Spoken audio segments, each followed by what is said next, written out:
The ATG Split Squat is one of the most important exercises for soccer players to master. It can open up the strength and mobility of your hips, strengthen the internal connective tissue of the knee, and improve the strength and mobility of your ankles, all of which contribute to improved performance and reduced injuries out on the pitch.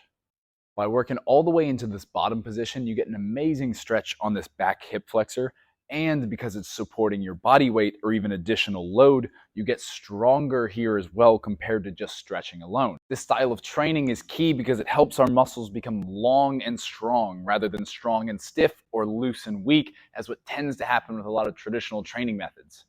This is also particularly important for soccer players where hip flexor and groin pulls are so common and have such a high rate of reoccurrence once they've happened once before. Building strength through length by mastering this exercise, starting from the most basic to the most advanced, is one of the best ways to fix existing hip flexor and groin issues and prevent future ones. In addition, improving your hip mobility and strength like this is great for improving your stride length, which can really help open up sprint speed, open up your hips, if you're naturally a stiff, slow guy like I was. Tightness in the hip flexors has also been shown to inhibit glute activation, so by opening these tissues up, we can improve force production and contraction at the glutes.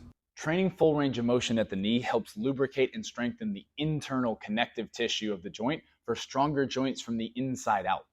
Training the joint and connective tissue like this in addition to the muscle is how we're able to build stronger, more resilient, more balanced athletes able to perform at a high level. This is one of the key factors that has allowed me to help over 30 soccer players come back from ACL, meniscus, and other serious knee injuries to get back on the pitch with more strength and confidence without a single one experience a re-injury or injury of the opposite side to date. This combination of focusing on joints and tendons as well as muscles, training strength and mobility is one of the key factors that has allowed me to transform my own athleticism, going from a 5'2" to a 4'5" 40, being able to dunk after barely being able to grab rim, as well as be able to transform the athleticism of all the soccer players I work with. Finally, the improvements in ankle mobility is one of the less talked about but still very important benefits of the ATG Split Squat for soccer players. Ankle mobility is huge for all sports, but particularly soccer, with the combination of high-speed running as well as rapid change of direction that's needed to perform at the highest level. Lack of ankle mobility is correlated with poor biomechanics in sprinting and jumping, as well as increased risk of knee injuries, particularly ACL injuries. This is because lack of range of motion at the ankle contributes to increased valgus at the knee. If I want to push this knee low, drop the shin angle low, to create a positive shin angle to push forward for faster sprinting or change of direction, but I don't have the mobility to do so, the body will try to work around and accomplish this task by pushing the knee to the inside, allowing it to collapse here. This is the same mechanism that leads to that twisting, which is an ACL tear. The ATG Split Squat is a great way to improve that ankle mobility, again by loading this end range position rather than purely stretching it, building strength here as well as getting the body comfortable here, teaching it to be safe, teaching it to be relaxed in this position. There are a few different variations of the ATG Split Squat that will all have slightly different benefits depending on your goal and are great to rotate through to keep challenging your body with something slightly different.